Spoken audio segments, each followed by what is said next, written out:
Bonjour et bienvenue à l'émission La Parole vivante. Cette émission où est-ce qu'on prend la Bible et on découvre qui est Dieu et son plan extraordinaire qu'il a pour nous. Aujourd'hui, on a une émission fort intéressante. On a un invité, David Haynes. Bonjour. Bonjour. Ça va bien aujourd'hui? Très bien. Super. Donc, toi, David, tu es un docteur en philosophie. Tu es également un théologien et un pasteur. Et tu es aussi le fondateur de l'association Axiom. J'aimerais ça, tu peux peut-être dire à notre auditoire, c'est quoi ça? Qu'est-ce que ça mange en hiver? Donc, l'association Axiom, en hiver, ça mange des fruits et des légumes comme tout le reste du monde. OK, on fait toute partie de l'association. Ah, génial. Donc, l'association Axiom, c'est une société de penseurs chrétiens. Pour devenir membre, il faut vraiment que tu sois en train de poursuivre des études au niveau maîtrise, doctorat, ou avoir déjà terminé, avoir fait un doctorat ou fini une maîtrise. Le but du société, c'est vraiment de rejoindre tous ces académiques pour, les encourager. Ce sont toutes des personnes qui sont des chrétiens évangéliques protestants qui, d'un certain sens, nagent dans le monde universitaire. OK. Ils sont, comme tu pourrais imaginer, ils sont une minorité. Et donc, le but, c'est de les encourager, d'un certain sens, rassembler nos forces. Mais de l'autre côté, c'est de prendre ces personnes et les utiliser pour l'Église, les rendre des ressources. Est-ce que je me trompe? En fait, non, parce que tu m'en as parlé. Il y a eu à la radio, il n'y a pas si longtemps, des gens qui disaient, il y a eu un sondage pan-canadien qui disait qu'il y avait 40 des gens qui croyaient encore à la création. Oui. Et il y a quelqu'un qui te connaît qui a entendu ça. Oui. Et il t'a appelé, puis tu vas peut-être raconter le reste de l'histoire. Oui, bien en fait, on a réussi à envoyer 2 membres de l'association Axiom pour qu'ils soient sur l'émission radio pour parler sur la question de Dieu existe-t-il. Et ça a été exceptionnel. Tu peux même aller sur notre site web, tu vas trouver le lien à cette émission radio, puis tu peux l'écouter. C'est à peu près une trentaine de minutes. OK. Donc, vous aussi, vous encouragez, vous voulez produire du matériel, mais, oui. En même temps, vous proposez une voix qui dit non, attendez, là, si vous avez. Traitez-nous pas toutes de simplistes. Ouais. Si vous voulez réfléchir avec nous autres, on peut vous mettre de l'eau, apporter de l'eau au moulin. Oui, on veut ramener la foi chrétienne sur le lieu public, les lieux publics, montrer que c'est raisonnable et dire aux gens, on n'a pas peur de se faire critiquer, de se faire analyser, qu'on regarde la foi chrétienne puis qu'on le demande, est-elle vraie? Oui. C'est ça qu'on veut. En parlant, on va aller on y va avec la base aujourd'hui comme thème de l'émission. Dieu existe-t-il? Parce que surtout aujourd'hui, dans notre contexte culturel, en tout cas au Québec et probablement en Occident, c'est comme ça, les athées ont une voix forte, prépondérante, là, ça parle fort, il y a beaucoup d'écrits, on apprend à nos enfants que Dieu, ça n'existe pas. On a même des expressions plus au niveau des États-Unis qui disent « Dieu est mort ouais. ». Dieu, ça n'a aucun sens, c'est un sujet du passé. Est-ce que c'est raisonnable de penser qu'il y a un Dieu? Ou même, est-ce qu'on peut prouver que Dieu existe? Oui, ça c'est une question intéressante. Puis honnêtement, chez les apologètes et des philosophes chrétiens, il peut en avoir différents pensées dessus. Mais une des choses qu'il faut comprendre, même avant de demander la question « Dieu existe-t-il », c'est que si Dieu n'existe pas, alors le christianisme est faux. Point. C'est clairement. Parce que le christianisme affirme que Dieu existe et que Dieu a parlé, qu'il a donné sa parole. Fait que si Dieu n'existe pas, la Bible n'est pas sa parole.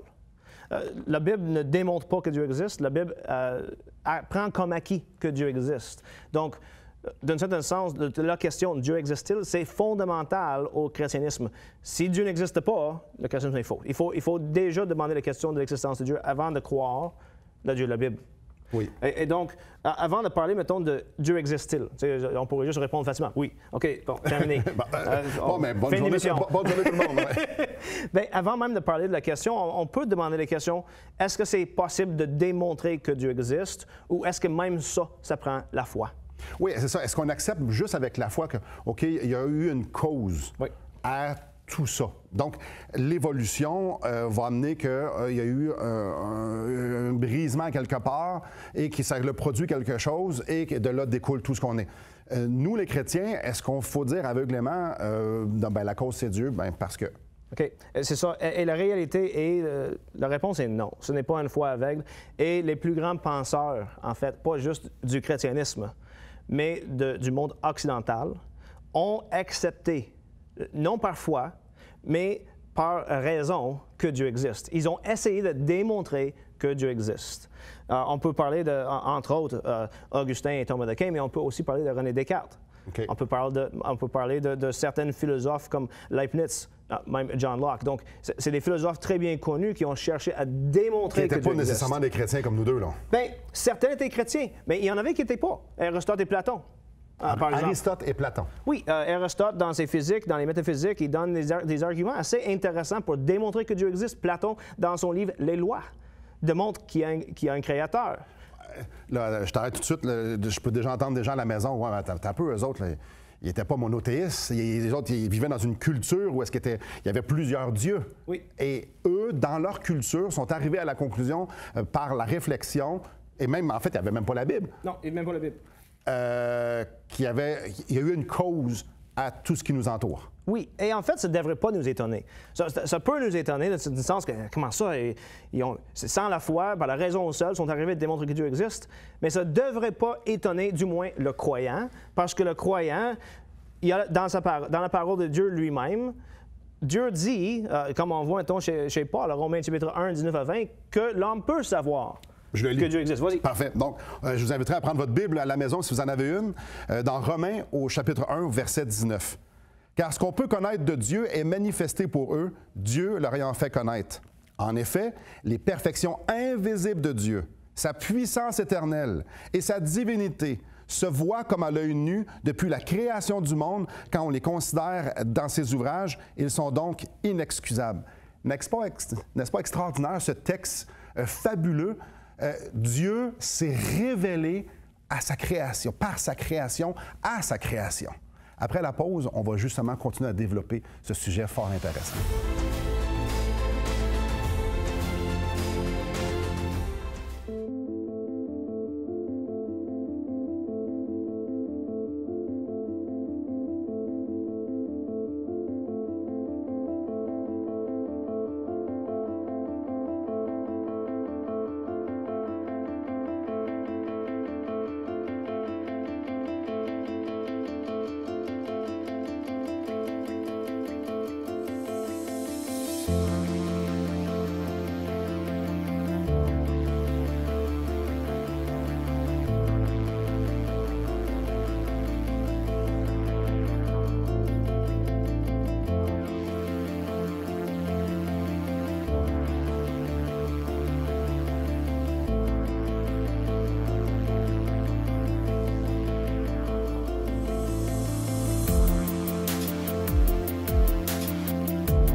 Est-ce que Dieu existe et est-ce que c'est possible de le démontrer avec de l'argumentation?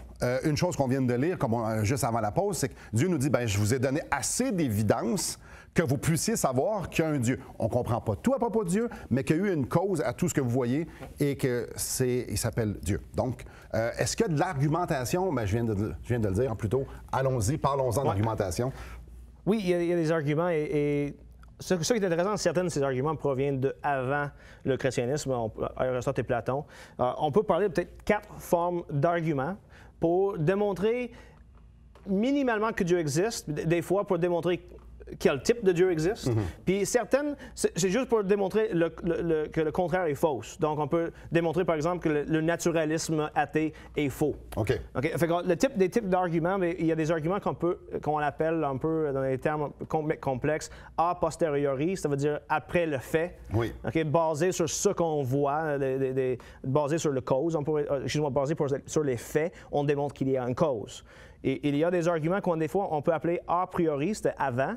Puis on commence avec la cause pour démontrer qu'il doit exister. Fait qu'on peut parler, mettons, de l'argument d'Anselme, on appelle ça l'argument ontologique, qui cherche à démontrer à partir de la définition de qu'est-ce que Dieu doit donc exister. Oui. Et ça, cet argument, d'ailleurs, est fort intéressant. Plusieurs pensent l'avoir réfuté, comme Emmanuel Kant. Pourtant, des philosophes continuent à en parler aujourd'hui. Ça a beaucoup de nuances puis de sujets ou de notions intéressantes qui sont dans cet argument. D'autres arguments, on peut parler de l'argument reductio ad absurdum. Donc, on prend une position puis on le réduit à l'absurdité. Mettons, la position affirme que tout vient du hasard. Oui. Bien, si tout vient du hasard, bien, est-ce que ça veut dire que notre capacité de raison vient du hasard? Et si oui, comment est-ce qu'on peut y faire confiance? Et ça vient miner l'affirmation que tout vient d'hasard, parce que ça, c'est une affirmation que je fais avec ma capacité de raisonnement. Et là, c'est normal qu'à la maison, que le cerveau fasse... Oui, okay, exactement, c'est normal. C'est pas juste le mien, là. Non, OK, non. d'accord. Et après ça, il y a qu'est-ce qu'on peut appeler des fois les arguments à partir de la meilleure explication. Et donc, on va proposer plusieurs phénomènes qui, on va dire, bien, prenant tous ces phénomènes ensemble, tu pourrais peut-être essayer d'avoir plusieurs explications, mais la meilleure explication de tous ces phénomènes, c'est Dieu. Et donc, on va essayer d'accumuler une montagne, une pile d'évidence qui donne raison de croire que Dieu existe. C'est bon? Allons-y. Donc, honnêtement, les arguments les normaux, les plus réguliers qu'on trouve, c'est les arguments a posteriori, après le fait. On peut parler des arguments cosmologiques, comme l'argument calame cosmologique. Celui-là est très populaire. Ça a été en fait écrit, on le découvre chez des penseurs musulmans, un peu durant le Moyen Âge. Puis ça a été utilisé par la suite par les théologiens chrétiens. William Lane Craig la défend aujourd'hui vraiment facilement, honnêtement. Il s'en va dans les débats et puis il défend cet argument. Puis c'est très puissant. Ça démontre minimalement qu'un Dieu existe. L'argument est relativement facile. Tout ce qui a commencé à exister a une cause. L'univers a commencé à exister. Puis souvent, quand on parle de cette prémisse-là, bien, on fait appel au Big Bang. Oui. Bien, parce que même les évolutionnistes croient à un genre de Big Bang. Donc l'univers a eu un début. Bien, la première prémisse a dit que tout ce qui a eu un début a eu une cause. Donc l'univers a été causé. Et cette cause ne peut pas faire partie de l'univers. Beaucoup d'informations. Chaque effet doit avoir une cause. Donc, chaque chose qui se produit, il y a une raison, il y a quelqu'un, il y a quelque chose en arrière. Et ça ne peut pas faire partie de l'effet. Non, exactement. Le cause transcend l'effet. Disons qu'on rend ça simple. Si je suis ici, c'est parce que j'ai eu un papa et une maman. Oui. Et je ne peux pas être un papa et une maman. Je ne peux pas être la cause par moi-même. C'est ça. Ça illustre bien ça? Oui, c'est très bien. Parfait. On peut parler d'une vitre qui est cassée par une balle. Oui.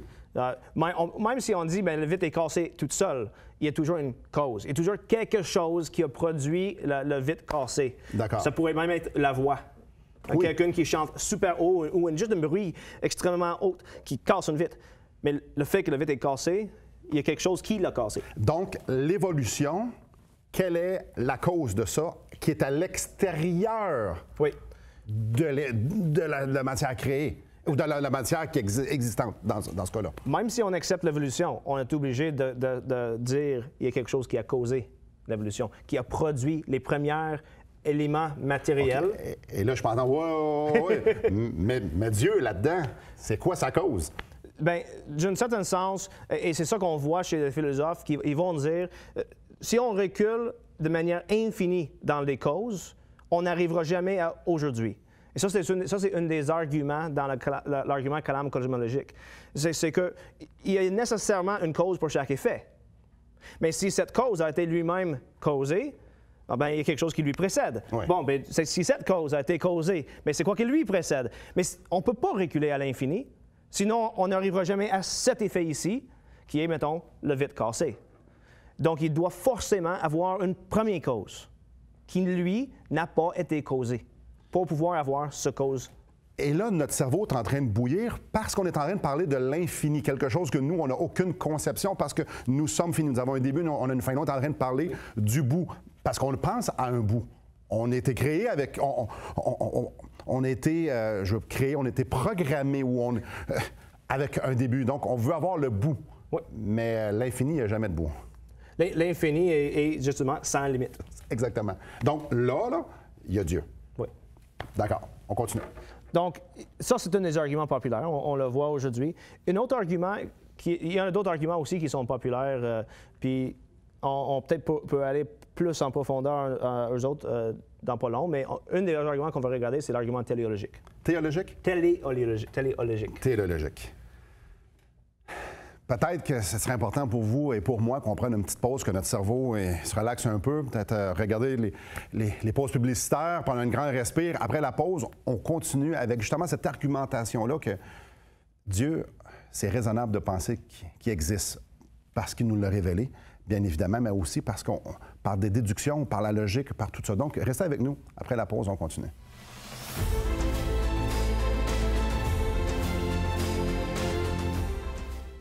Voulez-vous combler le vide dans votre âme? Avez-vous soif d'une sérénité intérieure? La souffrance de votre cœur vous lasse-t-elle? Appelez dès maintenant pour recevoir gratuitement un évangile de Jean pour connaître l'amour de Dieu, un Nouveau Testament pour trouver des réponses à plusieurs de vos questions, le livre Destination finale pour comprendre la nécessité du salut et finalement la Bible et le salut qui nous explique comment recevoir Jésus. Contactez-nous à espoir.ca ou composez 1-877 l'Espoir. Très bonjour à vous. Êtes-vous prêts pour une autre section qu'on va parler d'argumentation avec laquelle on peut vraiment raisonner et voir que, en fait, Dieu existe. Là, tu avais parlé téléologique. Donc, ça passe à la télé, c'est logique, c'est ça? C'est en plein ça. Si c'est sur la télévision, c'est vrai. C'est téléologique. Je pense pas que ce soit ça. Hein? Non. Alors, l'argument téléologique, c'est en fait un des arguments les plus communs. D'accord. On va regarder, on a décrit de différentes manières. C'est souvent en rapport avec le fin d'une chose. Le mot télos parle du fin ou du but. C'est de là que vient le terme téléologique. Okay? Alors, cet argument se base souvent sur l'ordre qu'on voit dans l'univers. On voit que les choses se dirigent vers une fin par eux-mêmes. D'un certain sens, et comme je dis, c'est quasiment la plus populaire. On le voit dans quasiment tous des écrits des pères de l'Église. Grégoire de Nice, dans le prologue de son grand catéchisme, en parle. Puis on le voit chez Thomas d'Aquin. Mais c'est intéressant de remarquer qu'on voit, d'un certain sens, le précédent de cet argument, déjà dans les écrits du Nouveau Testament, avec une prédication que Paul a donnée en Actes chapitre 14, dans les versets 16 à 17.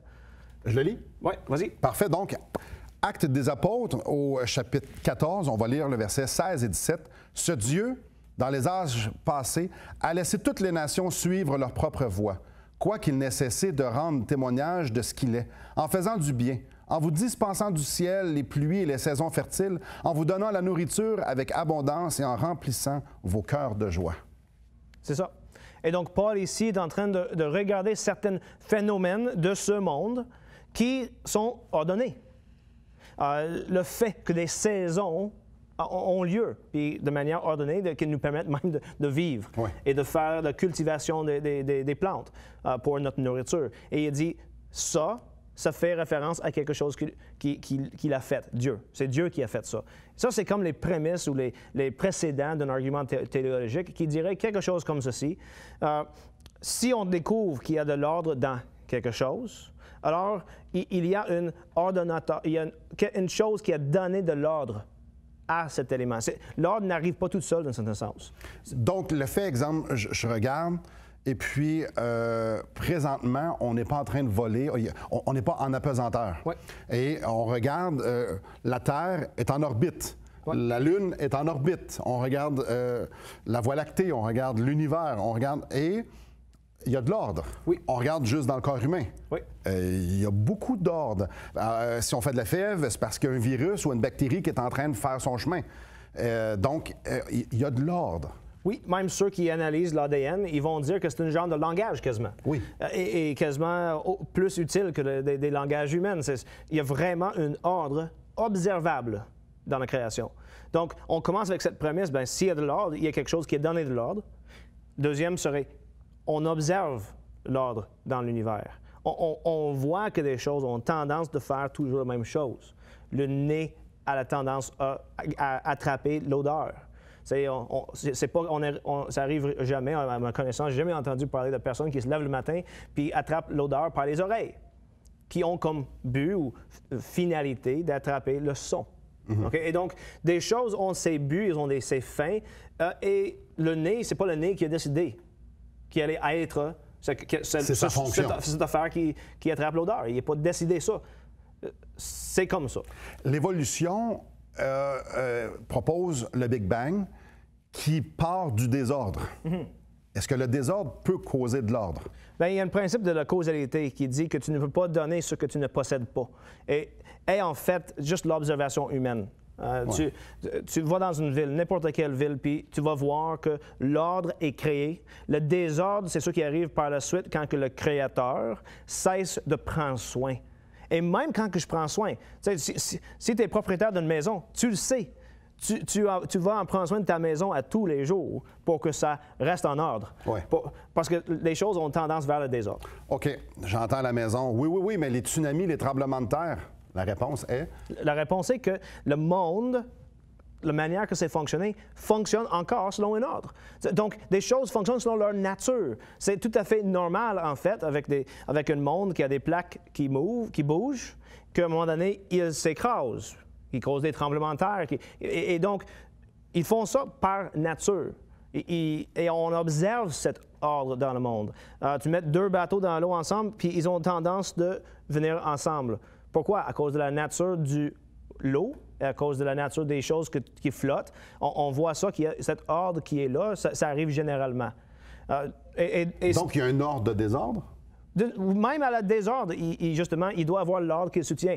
Comme on pourrait dire que, dans un certain sens, le chance ne peut même pas arriver sans cet ordre-là. Okay? Notre conception de chance, en fait, la réalité, c'est juste quelque chose qu'on n'a pas planifié, mais ce n'est pas purement par hasard. C'est juste quelque chose que nous, on n'a pas planifié. Ouais.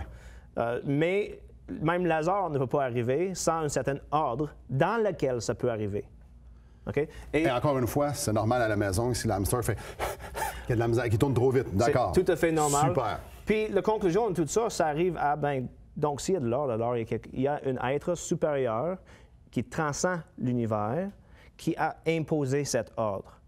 Un des arguments qui est le plus connu, une des formes de l'argument le plus connu de ça, du moins dans le temps moderne, ça vient de Paley, William Paley dans son livre sur la théologie naturelle, où il parle du horloge trouvé. Puis là, il va parler dans son livre, il dit, si je promène dans un champ, puis je trébuche sur une pierre, même si c'était l'ancienne fondation d'une maison, je n'ai pas nécessairement le réflexe, il y a un être intelligent qui a mis cette pierre-là. Le réflexe, c'est, il y a une pierre. Ça arrive dans la nature qu'on trouve des pierres. Mais si en me promenant dans le bois, je découvre une montre, bien, cette montre n'a pas pu arriver là par hasard. Quelqu'un l'a peut-être échappé, mais une chose qui est claire, quelqu'un l'a créée. Quelqu'un l'a inventée. Il y a en elle une certaine forme de complexité qu'on ne voit pas dans la nature. Et donc, son point, c'est justement, si on découvre une certaine complexité dans la nature, on va déduire que cette complexité a été créée. Ça, c'est une autre forme de ce même argument téléologique où ce qu'on voit de l'ordre et de cet ordre-là, on déduit quelque chose qui a imposé cet ordre. J'arrête là-dessus, David. Combien intéressant. Si vous avez des questions, si vous aimeriez parler davantage, j'aimerais vous inviter à nous appeler. À nous appeler ou encore aller sur notre site web. Il y a une foule de ressources à propos de Dieu, à propos de la Bible, son plan pour nous. Donc, j'aimerais vous inviter à communiquer avec nous et ça va nous faire plaisir de pouvoir discuter, de pouvoir vous écrire à propos de ces questions, à propos peut-être des requêtes de prière que vous avez. Donc, restez avec nous après la pause. On continue avec ces arguments-là qui sont fort fascinants. Restez avec nous.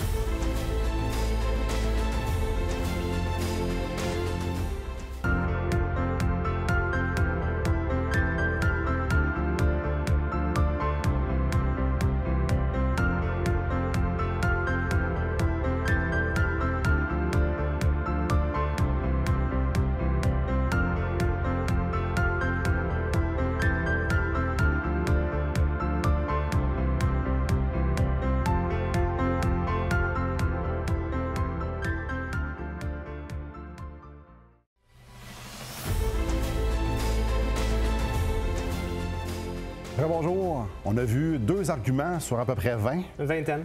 Ouf! On est déjà à la fin de l'émission. On aurait pu en faire plusieurs émissions. Oh oui. Donc, Dieu existe-t-il? Donc, la question de l'existence de Dieu, c'est honnêtement une des questions les plus importantes chez les penseurs du monde entier. C'est pas comme si c'était une petite question qu'on peut banaliser. Tous les grands penseurs en parlent. Si tu me permets, je pourrais nommer quelques noms que des gens, des fois, ils font même pas, ils penseraient même pas. Mais on peut parler de personnes comme Platon et Aristote et Plotin, qui sont des penseurs du monde grec, que pour eux autres, Dieu existe. Et ils pensent capables de démontrer. Ensuite, on peut parler, mettons, des penseurs plus des années 100, 300, 400, tels que Boès, un grand philosophe qui est étudié même dans les universités. Augustin, Grégoire Nazianz. Ce sont des penseurs qui sont considérés comme certains des meilleurs penseurs du monde. D'autres qui sont peut-être plus connus par des gens aujourd'hui, René Descartes, Gottfried Leibniz, George Berkeley.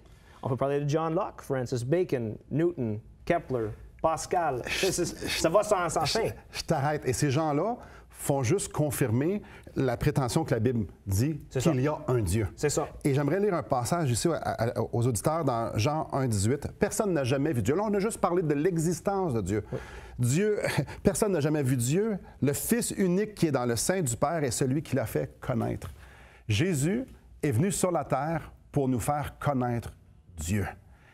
Dieu veut être en relation avec nous et il ne veut pas qu'il soit un Dieu loin dans le ciel, qu'on s'imagine des choses à propos de lui. Non, il nous a donné sa parole pour qu'on puisse le connaître. Il nous a donné son Fils pour pouvoir nous guider vers lui. Mes chers amis, Jésus n'est pas venu partir une religion. Il est venu nous tracer le chemin vers Dieu. Alors, je voudrais vous inviter à plonger vos regards dans la parole de Dieu pour pouvoir le connaître. Merci beaucoup, David. Merci beaucoup à vous. Que le Seigneur vous bénisse.